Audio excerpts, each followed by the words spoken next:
Welcome back to another episode of Nomads and Nimbleshadow podcast, trading the high-stress life of first responders for a life of adventure on the road.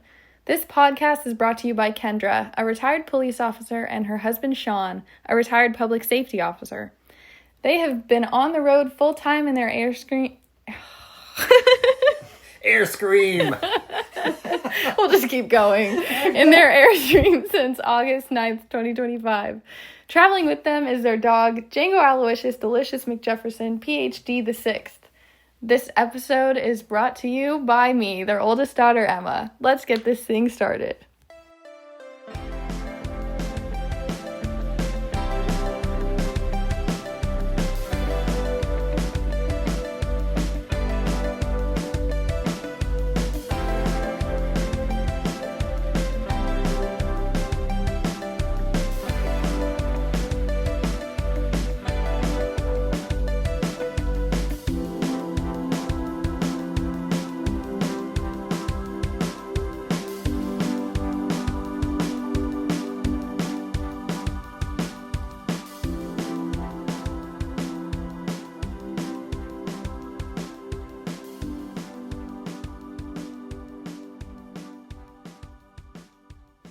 All right, welcome to the beginning of the episode.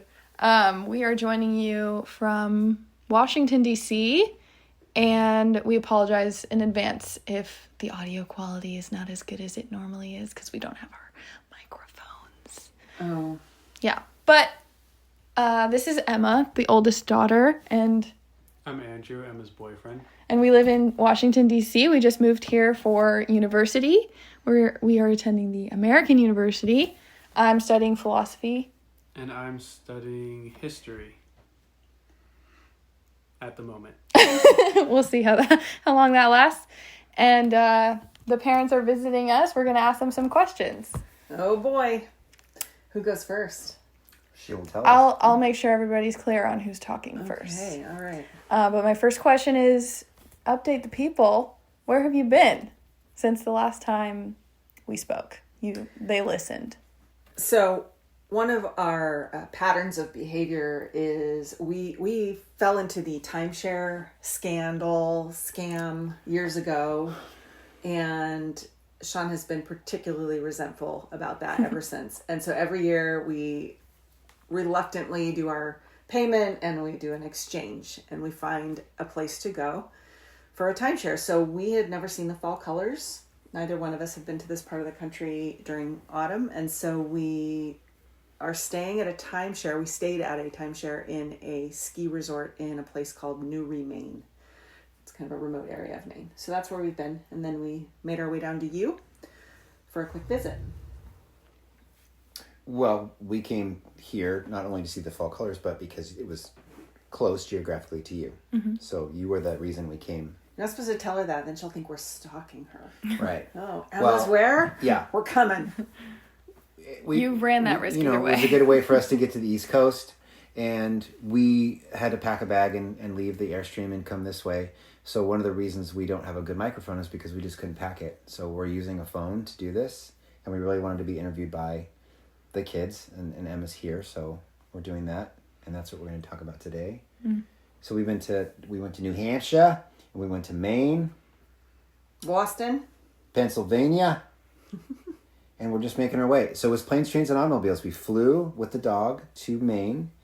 We drove around Maine a lot. We put a lot of miles on the car. If you picture a wheel, we went in every direction we could for hours and hours to look at the fall colors, and almost ended up in Vermont, but we were in New Hampshire and Maine. And then we took a train. Oh, you did like a tour car rental thing.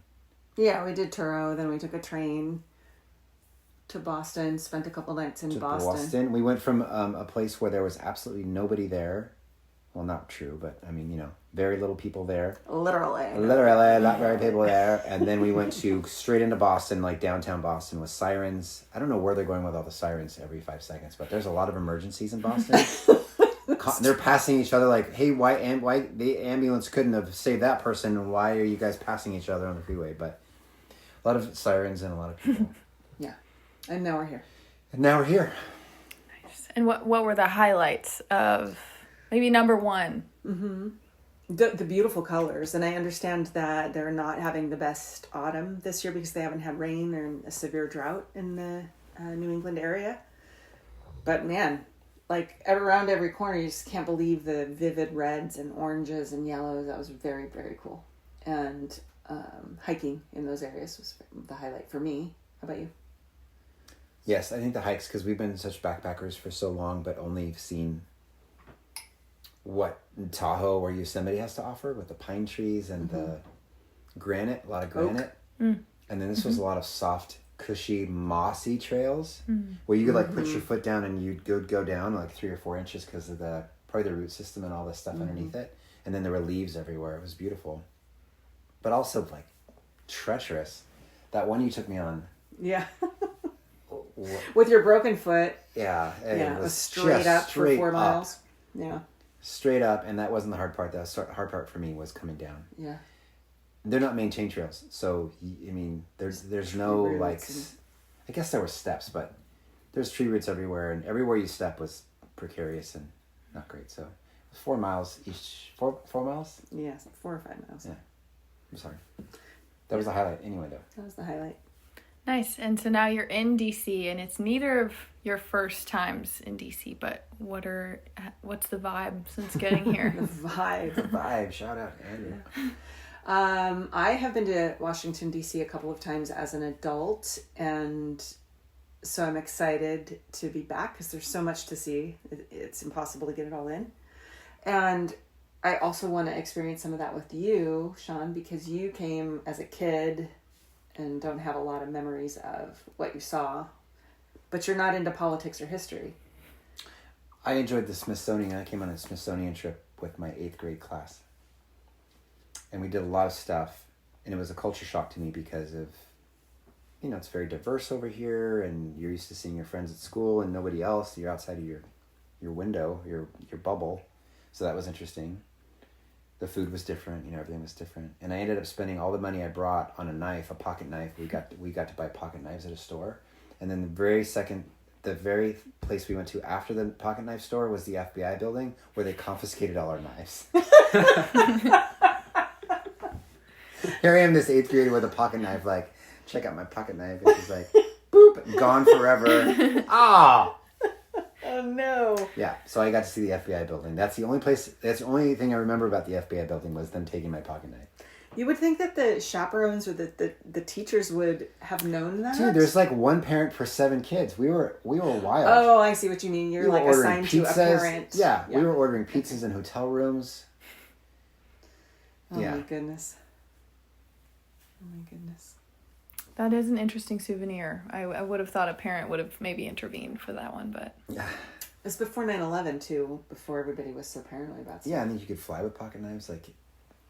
Yeah. I don't know if you could fly with pocket knife. I think you could fly with shoe bombs, but not pocket knives. Yeah. Interesting. Well, you certainly couldn't enter the FBI building. No. With no a pocket knife. pocket knives. That poor FBI agent who has to run the tours, like, how badly did you do in class? Like, I think that might be an assignment. Probably like an intern. Hi, kids. An intern, yeah. Yeah. For sure. Yeah, you don't think they have a real agent doing that? They do have college recruits. Maybe that's how that makes how they sense, start. but not an agent. Wouldn't you be insulted? Like, here's your job. Yeah. Hey, everybody starts somewhere. Everyone needs a job. I mean, yeah, this episode brought to you by the FBI greeter. Yeah. Thanks Brought to you for... by Cash Patel. Oh, man. Way to kill the vibe. Who is that? The director of the FBI. Okay. Nice. This guy. He was a podcaster prior to that, and he's an attorney. He's an attorney, but he was known for his podcasts, and the children's book that he wrote. Mm-hmm. Have you seen it? I haven't read it. Is it bad? Yes. What is it about? It's like this devotion to Trump, basically, but it's like this weird story about, like, he makes himself a superhero. Mm-hmm. I don't remember the rest of it. And he kicks all of the Latinx students out of the school and saves the day. Right. Yeah, right. Yeah. Makes America safe again. No. I think there's this perception, though, of DC that it's just all government and politics and stuff, but I feel like the people who actually live here and who have lived here for a long time don't even see it that way, and it's very interesting once you've been here for a little bit. Obviously, we're still really new here, but there's so much more, and it's a different life than just a lot of people don't even think about the government, and you don't even, in a lot of parts, you wouldn't even be like necessarily feel like the government had such a presence or something like, but outside of that, the perception is all just politics and government. But I don't when you close your eyes, when you think about, okay, my Emma lives in Washington D.C., and you close your eyes and think about where is she living, I'm thinking about Pennsylvania Avenue, like where does she live, like in all the cement, but it's suburbia. It's suburbia over here. Yeah, it does have a very small town feel, and the interesting thing about the politics here is that they are different because it's not a state, and so that's something I literally had never thought of before I got here. And right now I wonder if it's kind of always been a big conversation piece. It's probably more now. But they don't really have representation in Congress, so it's just a little bit different. And yeah, that is interesting. I wouldn't have thought of that. Yeah, but it's also very different. Politics do play a different role here as well, because you'll see all the, blacked out, what are they called? Suburbans. The SUVs and stuff. You'll be eating dinner next to a politician, and so it's just kind of you're right in the thick of it. Yeah. Which we haven't been negatively affected by that since we've been here. And it's definitely a different energy. Well, and the students that you're in class with are all from different places, right? For the most part? For the most part. So you've got a whole wide variety of opinions and perspectives there. Yeah, and AU is known for being on the front lines of social change. They're trying to... Everybody there wants to be the next president of the United States. And Not everybody. No, yeah. No, but you go to AU because you want to be change makers, and that's kind of the crowd that we're in now, which I think is a little challenging because we're just in such a challenging time politically and socially, so it's hard to be in the thick of it, I think. But it's also right where we both want to be. We're learning a lot, and it's good. But this isn't about me. I wanted to talk about something else. I didn't know if you had talked about Django's story yet. Have you talked about how you got him and everything? I feel like we did in one of our episodes talk, but I'm happy to share it again, and we can cut this out right? We could cut this whole question out if we've already covered it. But, we had lost Hooch. We had a dog before Django named Hoochie Mama. We called him Hoochie Mama. His name was Hooch. He was a French Mastiff, and he died of bloat unexpectedly. So a few months later, it was just too quiet in the house, and someone sent me a link to a shelter that had a Mastiff mix. And we loved having a Mastiff, so we thought, that sounds good. I drove up to Ukiah. It's like 3 hours away. And meet Django, and he does not look like a Mastiff at all to me. He's a large dog, but other than being large, there's nothing that looks Mastiff about him. So then we had to get a DNA test to confirm what he was. But he sat in the shelter there for 4 months. And then my understanding is he was found starving and dumped in the woods, and his companion had to be put down. And then he sat in the shelter for 4 months, and he had happy tail because his tail was too happy and hitting the sides of the shelter. So they had to surgically amputate part of his tail. That's Django. And he couldn't even be walked on a leash when they first got him. So look where he is now. Yeah, he's come quite a long way. He's a service dog now. PhD. Pretty happy dog. Yeah. Dr. McJefferson. I wonder, did you want to add something, John? Yeah, I want to add something. So we are both chaos magnets, and Kendra, I think more than me, we have this stability about ourselves, and then just to like, things are too stable and things are too meshed perfectly, so let's screw that up somehow by doing something crazy. So we had 2 Labradors. Well, we can even go backwards further. So we had a black lab named Bubba, who absolutely destroyed our house on Cooper's Hawk. Like, when he was a puppy, Kendra would text or call me every day, threatening to divorce me and kill the dog. because the dog was doing No. something. Because we were both working full time. We had the kids at least half the time. We were very, very busy. And I decided it would be a good idea to get a puppy. Yes, you did. Yeah. A 'Cause the- puppy. And it was. Yeah. And I say that as a 4-year-old who had no responsibilities of training. Yes, and for all the right reasons, it was a great idea, and for all the wrong reasons, it was a terrible idea because we just couldn't take care of him the way he needed to be taken care of. He couldn't be exercised. He was at home by himself in the garage All day. for 6 to 8 hours a day, and I felt so bad about that. And so many pet owners do that, right? Like, oh, it's a good idea, and then all of a sudden it's not because it's not. Well, So- Leslie, our neighbor, shout out to Leslie, would go and let him out a few times a day. Yeah, to but he was play. eating through the garage door. Yeah. It was crazy. Right when that settles down, we are moving. We lost the house. We're renting a house for my birth. And when things are up in the air, we're juggling balls, spinning plates. For my birthday, Kendra surprises me with another dog. So right when things are like balancing out, she's like, "Guess what? I got us another dog that doesn't listen, doesn't know his name, doesn't come when he's called, doesn't sit." He was a shit show. He was. He was a shit show. So now we have 2 dogs, one well-behaved, one not. And that's a whole nother podcast about him eating horse poop and shock collars and all that kind of stuff. So when those 2 dogs passed away pretty close to each other, we thought there was we needed another piece of chaos. So Kendra said yes to a friend of ours who needed a home for that French Mastiff.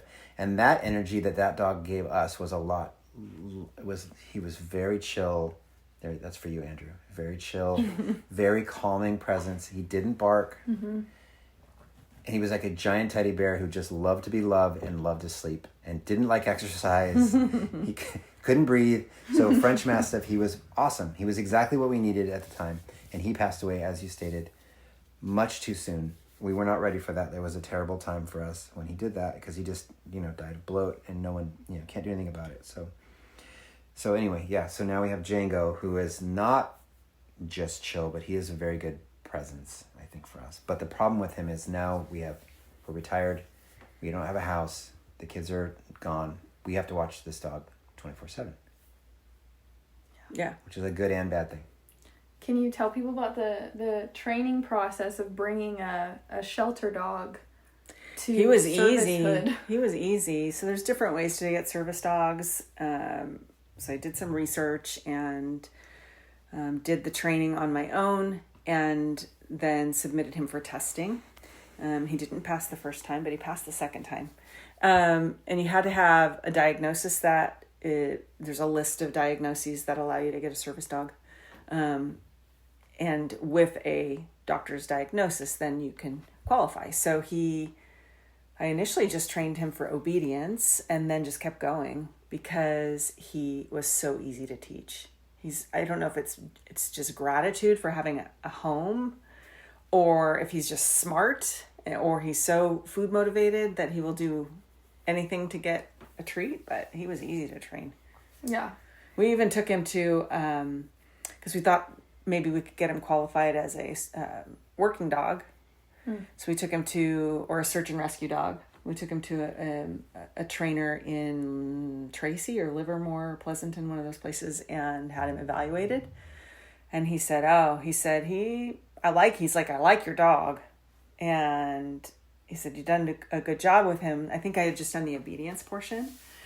And he's like, but I see more of an emotional support type of dog because he may not have the stamina needed for search and rescue. Or the confidence.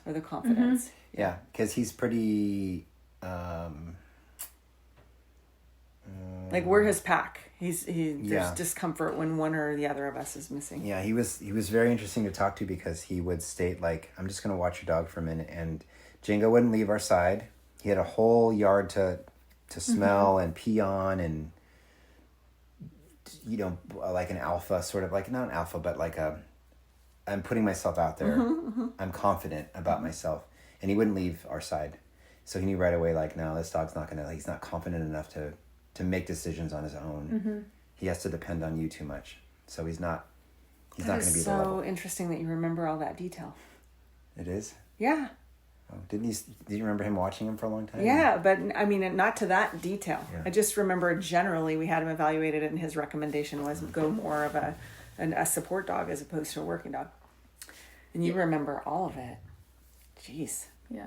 I do think he is motivated by the gratitude of having his pack. He just wants to be by your side all the time, and he just lives to please. He's like, until we get loud in dance parties, and then he wants to not be by our side. He wants to go put himself away. Yeah. Just a little bit. Just a little bit. Sorry, buddy. Oh, that was his head, everyone. It's all right.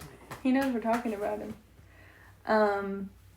So I want to ask about your experience as parents, as one of your children. I'm curious how you're navigating the transition to parenting adults. I'll say that again for the pod.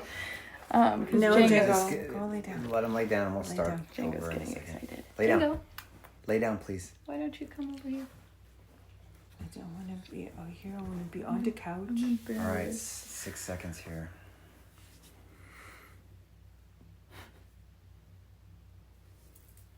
I wanted to ask you a little bit about how you're finding the transition to parenting adults going. How's that?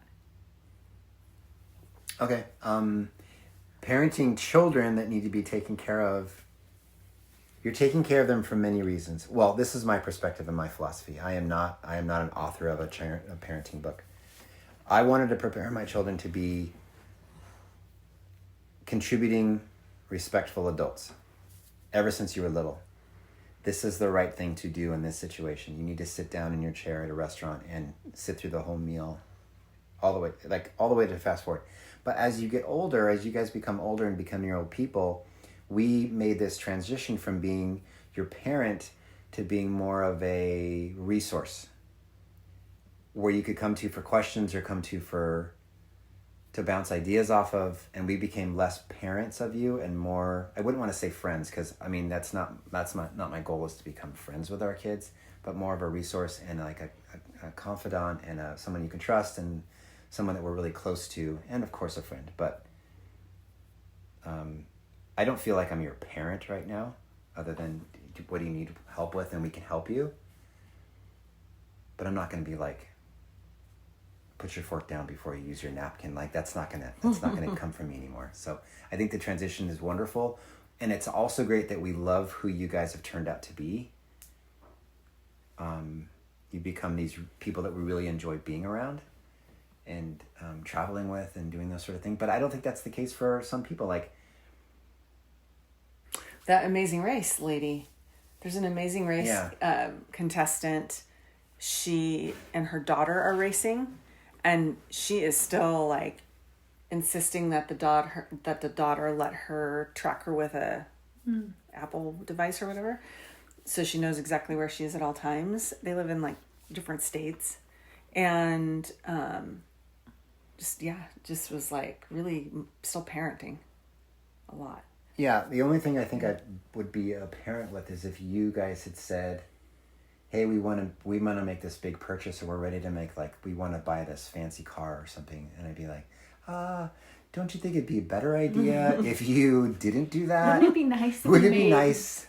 Responsible financial decisions? Yes, yeah. right. Like, but I'm not going to say like, no, you're not doing that. Like it's not parenting anymore. It's a different, I think parenting takes on a different definition when you become this age. Mm-hmm. Yeah. Do you mean the act of parenting or what it feels like as a parent? What it feels like, I think. Yeah. Oh, I'm sorry. No. Oh, okay. That was a great explained answer. it. Yeah, I thought you explained it. Nothing to apologize for. I am really happy with parenting adults. You guys are all doing great, and it gives us the freedom to do the things we want to do because we're not having to take care of you. So I love that. We will always worry about you. Oh, yeah. We will always worry about you. Like my mom's worrying about me right now. Yeah. It's true. It's true. Yeah.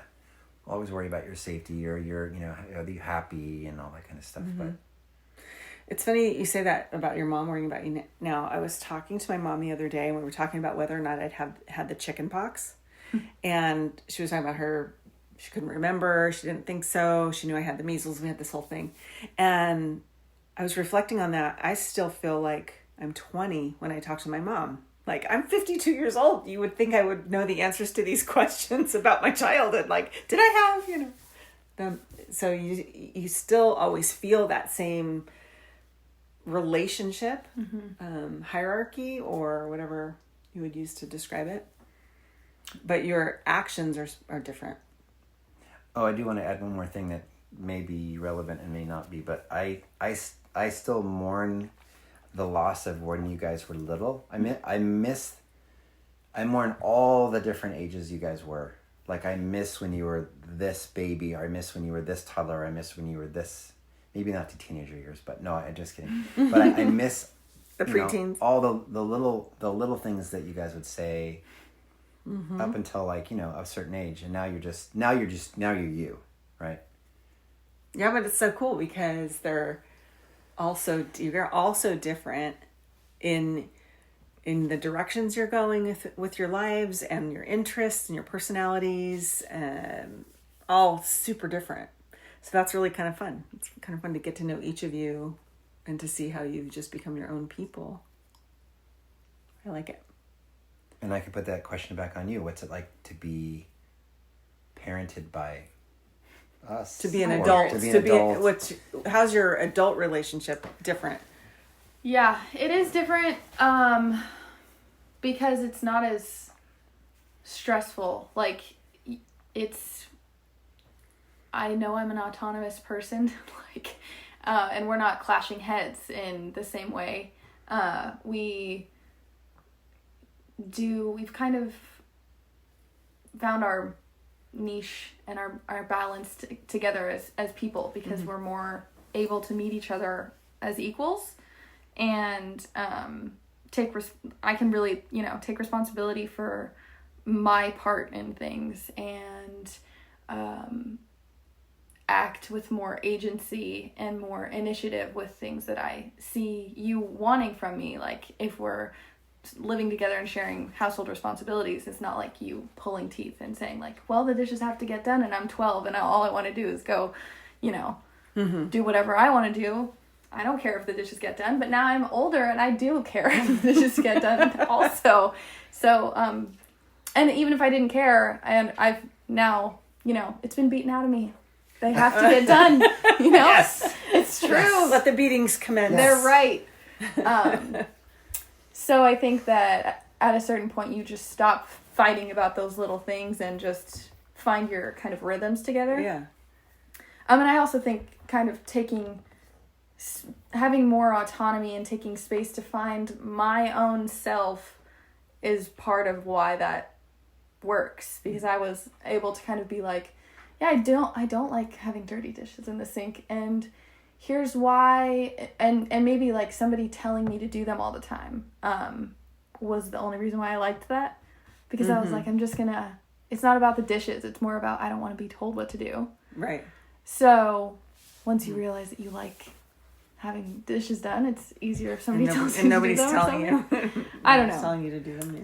But I think that we've hit our stride as parents and children. Yeah, because you moved across the country. Yeah, but we get the space to be just like chill. Yeah, to miss each other too. Yeah, to appreciate what we get out of the relationship, not out of obligation or stress or whatever. And it's fun with the other kids too. Like, I don't know, it's nice when we have conversations and just catch up, and there's not the pressure.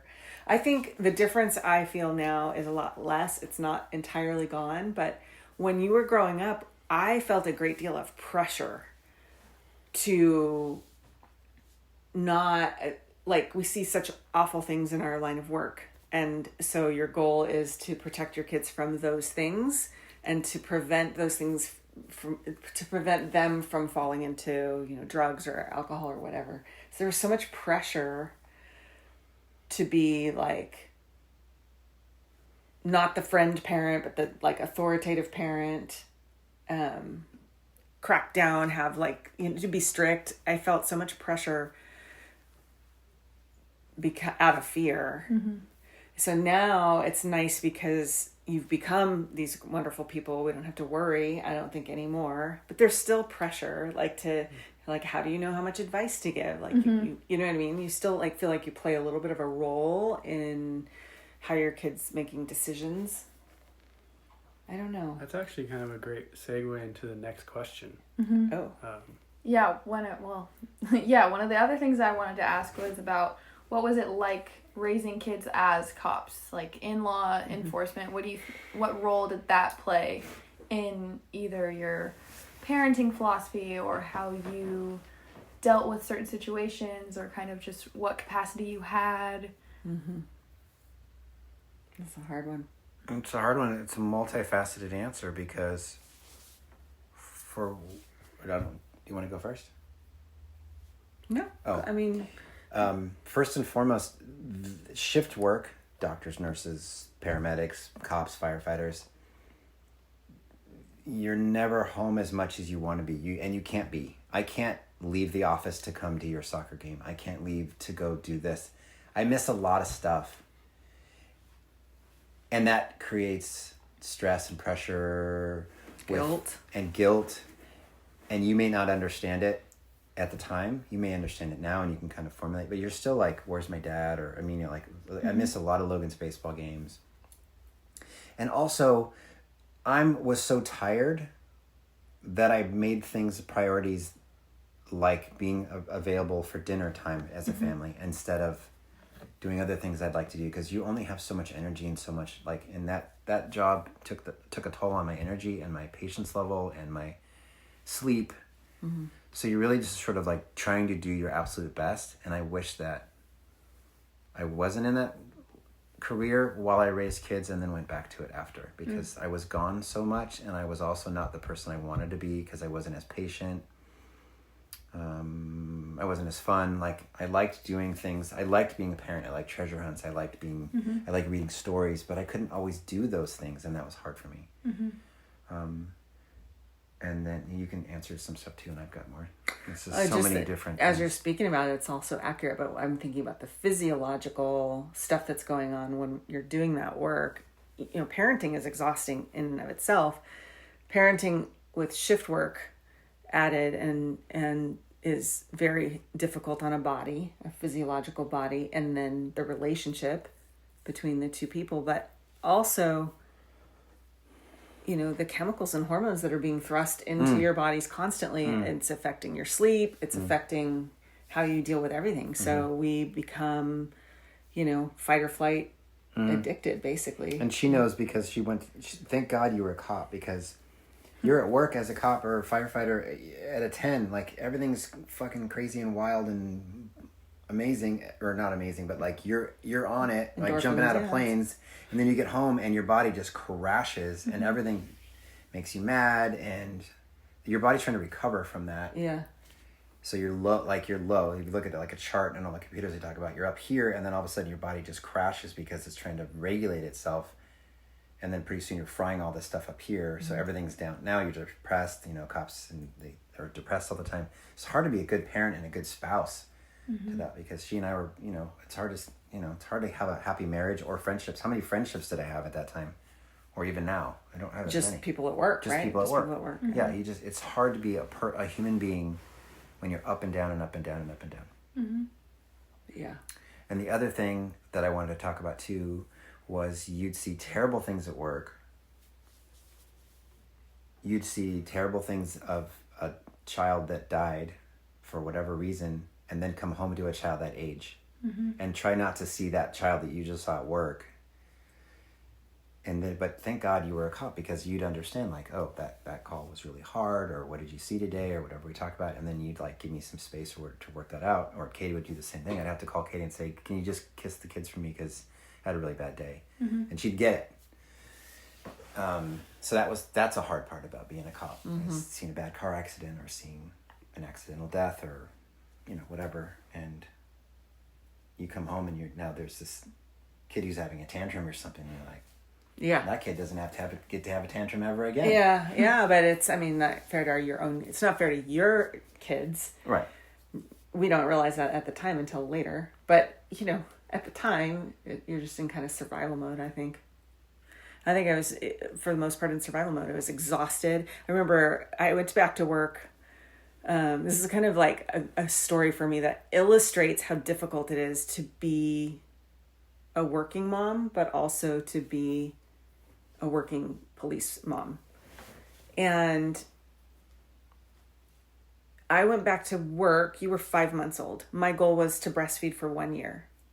And at the time, I probably could have asked my doctor for a note for modified duty, but there was too much of the whole like male-female thing. I'm a female. I'm expected to be weaker. There's jokes about pregnancies, all these things. So I didn't want to draw any attention to myself by asking for what I would consider special treatment at the time. So I go back to patrol, and I'm working on the east side of San Jose, and it's a very busy area, and I'm working swing shift with Sunday, Monday, Tuesday off. So I'm working the weekends, and I'm working the busiest parts of town, and I'm working nights. And so I would go to this like little community center thing we had at King and Story in San Jose. It's like, this big intersection, and I would be sitting in there breast pumping, half uniform on, I pull my vest off, and I'm pumping because my goal is to breastfeed for 1 year. And about 3 months into that, I get called to a hostage barricade situation, and I'm the first one there. My car ends up being in the inner perimeter. We're evacuating the neighborhood. The SWAT team comes out. We're out there for hours, and I'm leaking. My breasts are leaking all down my stomach, down my pants, the whole thing. So I deal with this as best I can for as long as I can. I don't say anything to anybody until I can't do it anymore. And I went to the sergeant and said, hey, I need to get my pump, but it's in my car, and my car's in the inner perimeter, and I'm putting people at risk now, right? Because of this. So the SWAT team low crawls with me with ballistic shields to the car to get the breast pump. We low crawl back. Now I have the pump, and I have to find a place. I'm one of the, units on scene, and my car's in the middle. I can't go anywhere. So I go into this house that we've evacuated, and I'm sitting in this stranger's dirty house, and I'm pumping, and it was like, that's it. I just can't do it all. But that's it's like a story that illustrates how flippin' hard it is, because you want to be active in there. And guess what all those guys were saying? Guess what every cop that helped you is saying? That helped me? Yeah. Oh, what do you mean? Oh, that's why we shouldn't have cops. Yeah. So we shouldn't have female cops because they just can't do it. That's a crazy story. Yeah. Never heard that. Yeah, and so what sucked about it, I was really upset because it was like I just knew that I can't do it all. I have to give some things up. So I gave up a lot to maintain that career. And it was very hard. And when I was in child exploitation was probably the worst timing possible because the bulk of my cases, you guys were the same age as a lot of my victims. And the first few cases I had so much imagery for me to look at and videos for me to look at. So I would spend, a 10-hour shift trying to identify children in these videos and then come home and try to be just a normal mom. It's not possible. And I remember losing it at 2 different school things. I can't even remember all of the circumstances at your elementary school, but there was someone who'd been arrested for sexual assault or something, a child molest, and he was on your campus. And I remember freaking out about it. And then the other one was at your preschool when I walked in to get you, and there was a man there sitting reading stories to you, and you were leaning into his lap and looking at the book, and I lost it. So probably not the healthiest. So now it's a lot easier, right? It's a lot easier because we're adults, or you're retired, or both, or because we're not parents. We're not responsible for you now. We've given you all of the lessons we know to give you, and we, either in a good way or a bad way, right? And so you have now become your own decision maker and your own person. So I'm not it's not, the pressure's not on me to make Emma into this person. Emma's already this person. So the pressure's a lot less. I think that similar age thing too would be like the hardest thing. Oh, for sure. Like you're both talking about, seeing stuff and then coming back to children that are like the same age group. Yeah, your brain doesn't really, your brain has a difficult time with trauma. It doesn't file it away in the right places. So I would be giving you a bath. And I would, the images that I saw at work that day would flash into my mind as if your face was in that picture. Mm-hmm. So, and that was happening a lot, and I couldn't really even talk to you, Sean, because you are pretty tenderhearted. And so I didn't want to victimize you. I shared some, and then I could just tell it was not, I couldn't talk to you about it. You can't believe that what human beings are capable of. And you don't want to be reminded because you think you know what human beings are capable of, and then your wife tells you a story and you're like, okay, I got to add that to the list because I didn't think that was possible, but it is. Mm-hmm. And then you also realize how fragile life is. Like, life is so fragile. People were like, I went to work, I came home, I dropped my kid off at daycare, I went to work, I came back, and the police were there, and my kid was dead. Like, So you want to hang on to your kids, like, you can't go do this, no, you can't do that, because then you may never come back.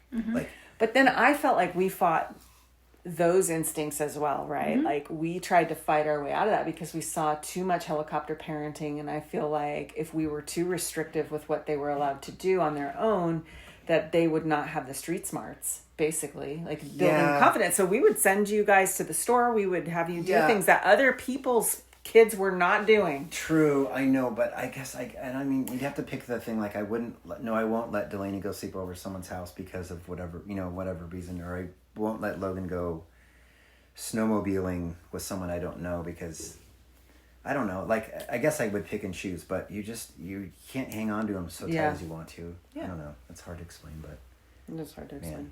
I do feel like you guys did a good job of balancing that aspect, especially because I think we all grew up to be very kind of like adventurous, confident, but also smart about it. And I don't think any of us, I mean, I can't speak for the kids, but I never felt like held back. I wasn't allowed to do anything that I wanted to do or whatever. But I do know that I don't know if I knew at the time, like, oh, they're scared of this thing, because you'd be upfront about it. You'd be like, here's what what you need to look out for. So you were proactive about communicating that without just saying like, nope, you can't go out of fear. You kind of like... Yeah, but I also think you fell into the trap of over-explaining it or over-lecturing, and then I would see her just glaze over. Yes. And I'd glaze over too when you start to, like, you'll lecture both of us about something, and then she and I are both glazed over, and then you'll start over from scratch, and we're like, ah. But I know that's my ADHD brain, and that's how I have to, like, be an external processor. I need to explain it until I feel like you get it. Yeah, I don't know. I'm sure I did a lot of glazing over. I do think that it affected what I was afraid of. Like, I was more anxious in social situations than maybe my friends were, and I was always like, hey, why are you guys not being more aware of your surroundings? What is wrong with you people? Yeah. Like, look both ways before you cross the street, or like, make sure nobody's watching you in the mall. And my friends are like, da, da, da, da, da. So I always ended up falling into the role of kind of like keeping an eye out, which I don't think... Passing water around to all your friends. Yeah, that's definitely me. And I don't think that's a bad thing, because I am somebody who's drawn to the more, solo travel lifestyle, and that is like the most important thing that you can have if you're a female solo traveler, is a good sense of awareness. Have you read The Gift of Fear yet? No. Oh my goodness. It's in her bookshelf. I have 2 copies of it. Yeah. But I know, like, I'm sure I know what's in that book, because you imparted that into me. Yeah. It's a great book, though. I'd like to read it again, actually, because I remember being just so impacted by it. It's very empowering, and it made me very much not want to be a helicopter parent in most ways. Even if I felt like I wanted to on the inside, I had this conscious decision of like, don't do that, because they need we always say, like, you learn the most out in the world. My mom taught me this. We're raising adults. You got to raise people who know how to navigate the adult world, which is a harsh and hard place. So protecting you from everything is, I think, a disservice. If you don't experience disappointment or sadness by the time you're 5 years old, or fear, like, it's going to be rough. Right? Yeah. Or fear, or like, I mean, hardship. There's just so many things that are gained by that. So much character is built there, but also just the confidence to know that you can deal with something like that. Overprotecting them from everything's not keeping them safe. It's just not. But I don't know.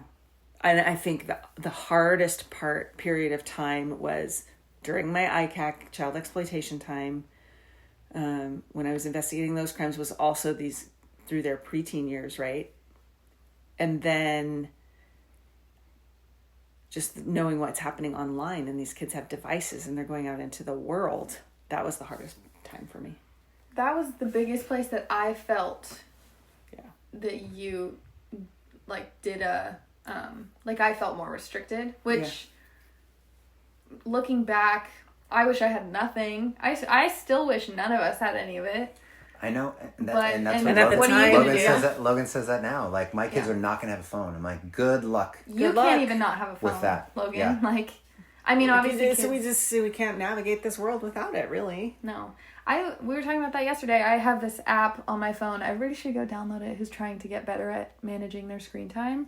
It's called Opal. It's free. You set your own app screen time limits. So for me, Instagram is my vice. I could never, screen time limits never worked. I would delete the app and just re-download it, the whole 9 yards. But this one, you can set certain times or focus times and things like that. And it gives you a streak, like Duolingo. Like, I don't want to break the streak. So and it gives you little, like, prizes. And it gives you statistics of where you were when you started. Nice. How many hours you've saved, stuff like that. My screen time average when I started and now is the same. It's 4.5 hours a day. Interesting. And I'm just doing different things on my phone. Oh, I see. You know. So it's taking into effect everything that you're doing. You could be reading a book or... Yeah. So I'm not scrolling on Instagram for 4.5 hours. I'm, writing and reading and whatever. But that means that I'm on track to spend 21 years of my life on my phone. Yeah. And that's not including my other device or TV, which I watch every single night. Yeah. And I have for a long time. I mean, it's not necessarily an awful thing. I mean, I think there's a lot of really great, like, education and entertainment. I mean, entertainment is a big part of what we should be living. And who's to say what entertainment is better than another? I think anything to excess, or if it's impacting relationships, or if it's impacting your ability to do other things, that's a problem. But if it's a nice balance and it's entertaining and brings you joy or laughter or gives you something to think about, why is that necessarily a bad thing? Yeah, I mean, there's pros and cons, but the interesting thing for me about especially her app, it's like, if she's still spending the same amount of time on her phone, even when she's restricted the apps that she sees as the most kind of addictive in a way for her, what does that speak to? That there's something, I think, to be, like, studied there, which... I still have the impulse. Yeah, it's more internal than whatever it is. Oh, it's still dopamine just hit. that gratification and that dopamine. Yeah. I get it from anything now on my phone. But everything, like, our whole life is on our phone. The whole world is on our phone. So it's super crazy. But, yeah, I mean, we've been talking recently. Like, I don't feel like I'm in a place where I can just get rid of my iPhone, or my smartphone. But I do really want to one day and just get, like, a flip phone, make calls to my friends and family, and that's it. Go to a library and check my email once a week or something. I would so be down with that, especially now that I'm not working. But texting on those phones is so hard and so frustrating. And you don't want to talk on the phone. And I don't want to talk on the phone. So the do beep beep beep da da da. That's and, like you just spelled and. Don't they have better flip phones now though They could. Yeah, I think they could or should. Yeah. Maybe what Apple should do next is is make a dumb phone. Like, oh yeah. those are things already from other apps where it's like it doesn't have any of the internet access and things like that. It's just for communication and. But traveling, like everything, we need that phone for everything. We don't ever use it for a phone, but Hardly to get ever Uber, Lyft, the train That's the schedule. Check into your flight. We were talking about, and I was like, if you're thinking about me traveling, you need a phone if you're alone traveling in another country. Because, I mean, it's not really the most reliable, like, GPS necessarily, but if you want to have a conversation with someone in another language, you can use your phone. Yeah. If you want to get somewhere, you have to use your phone. Right. Because they're going to be like, you're going to ask them for directions, and they're going to say, okay, give me your phone. I'll put it in for you. We can't live without them anymore. When are we going to stop calling it a phone? Never. This is just part of my brain. Yeah, it's because really 1/80th of what it does is a phone. Yeah, it's true. I'm going to call it my calculator from now on. That's even less than your phone. I would think you use your calculator like a minuscule amount. Yeah. I think this is a good transition. Just kind of wrap up with, where do you see this journey taking you? Or where do you hope this journey takes you? All the places. I hope that our health, that we're physically healthy enough, and that we financially healthy enough, and that our family is healthy enough for us to do this for quite a while. So don't go have kids yet. No. Give us a few years, for God's sake. Right? So no grandbabies yet. So we have this time, but indefinitely to all the countries. I just want to roam. I don't need a stick and mortar. I think the answer to your question is, I love this statement of it's a living document. When someone writes something and it's going to change all the time, I don't think we have anything written in stone what it's going to be like, where the journey is going to take us. I think it's going to take us wherever we want to go, and then it'll stay in a certain spot for a while, and then the journey will continue until our journey ends in an old folks' home. Yeah. Or hopefully, out in the open desert. Struck by lightning at the age of 99 and a half. No, you're just boondocking. You're good. Yeah. God damn it, he's outside again.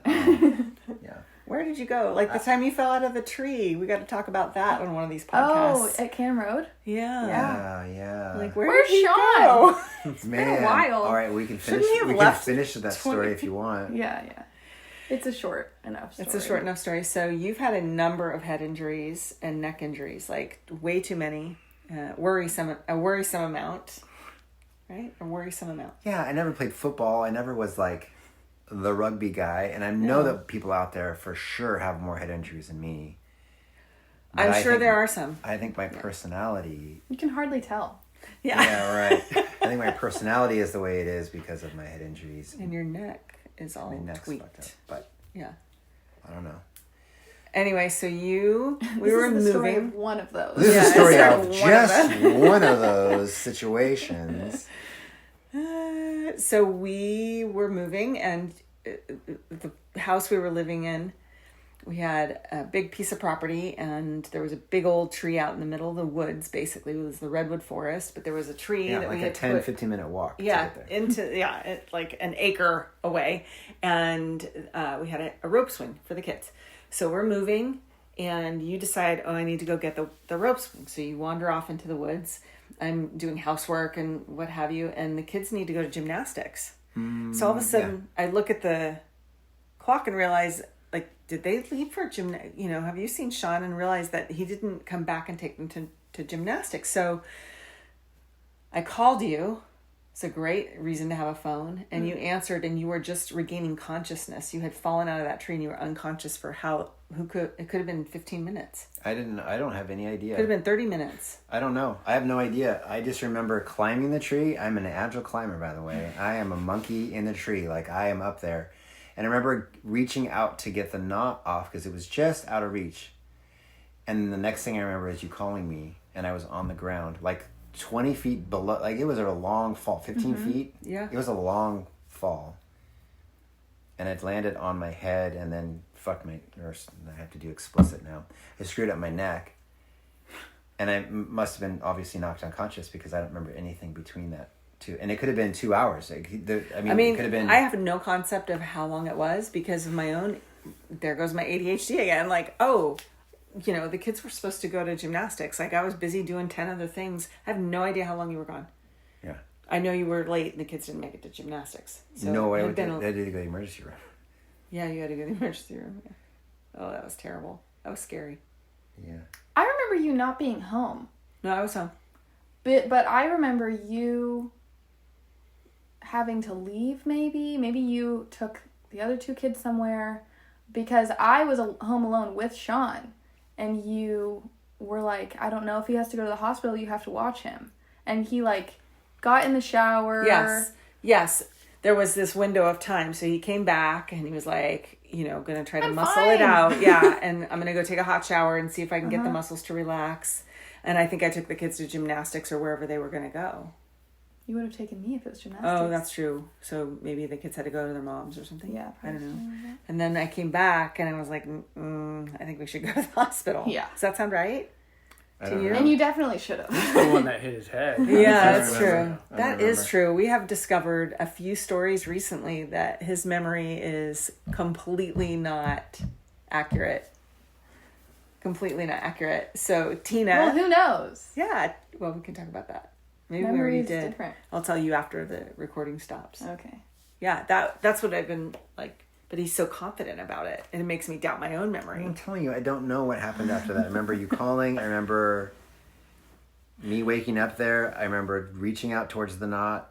I don't remember anything else after that. I remember going to the ER with you because they had to give me Flexeril and they had to give me a shot. Yeah. Because my neck was spasming. Yeah. Crazy. Yeah. Crazy. Well. You got 9 lives. Hit by a car. What? Pulmonary embolism. Yeah. Different The places. bends in Thailand. The liveaboard. The liveaboard. Are we counting? That's a lot. I know. What about your river guide life? Oh, That's that a whole was great. a different episode. I love that life. Yeah. Talk to us. Tune in next time for river life. River life. Yeah. It's a good one. All right. All right. Are we all done? I think we're all done. That was fun. You have any questions? I've never been on a podcast before. Get Well, our one listener it was will a be fun experience. a fan. I was just thinking a second ago that I think it's really cool that you guys started a podcast because your traveling moments can be documented and live throughout time on the cloud somewhere out there, and that you guys have so many valuable stories, lessons, experience, and insight as parents and as a couple and as former law enforcement. So I think it's very cool that you guys are doing this to get others interested and to maybe learn something and maybe relate to something. So it's a cool thing. Awesome. Good job, Thank Andrew. you, Andrew. That $50 is coming to you later. All right. All right, everybody. Love you. Bye. Love you. Bye. You can say I love you. Bye. Love you. Bye.